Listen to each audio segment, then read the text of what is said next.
Ward क्रमांक 18 के उपचुनाव के परिणाम घोषित। वार्ड नंबर 18 उपचुनाव में भाजपा प्रत्याशी को मिली शानदार जीत। उन्होंने कांग्रेस और आप उम्मीदवारों को हराकर 7,086 वोटों की बढ़त से जीत हासिल की। भाजपा प्रत्याशी जीतू काचर 17,359 वोट, कांग्रेस प्रत्याशी संजय रामानंदी 10,273, आप उम्मीदवार सूरज आहिर को 1,917 वोट मिले।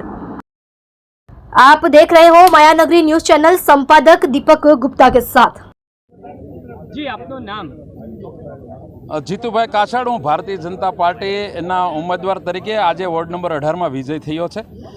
વોર્ડ નંબર 18ના ઇલેક્શનની અંદર ગુજરાત પ્રદેશના અધ્યક્ષ અને જળશક્તિ મંત્રી આદરણીય શ્રી સી આર પાટીલના સાહેબના માર્ગદર્શન હેઠળ અને સુરત શહેરના અધ્યક્ષ નિરંજનભાઈ ઝાંઝમેરા અને સુરત શહેરના સંગઠનથી લઈને અમારા દરેક બૂથ લેવલના કાર્યકર્તા આ ચૂંટણીના મેદાનમાં હતા અને ભારતીય જનતા પાર્ટીનો 7,086 વોટથી વિજય થયો છે અને આનો સંપૂર્ણ શ્રેય હું ભારતીય જનતા પાર્ટીના કાર્યકર્તાઓ અને વોર્ડ નંબરના 18ના મતદારોને આપું છું। કેવી રીતે મહેનત કરવામાં આવી હતી અને શું કામગીરી કરશો?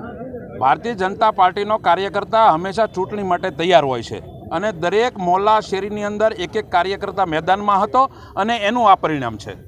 આગળ શું કેવી રીતે કામગીરી?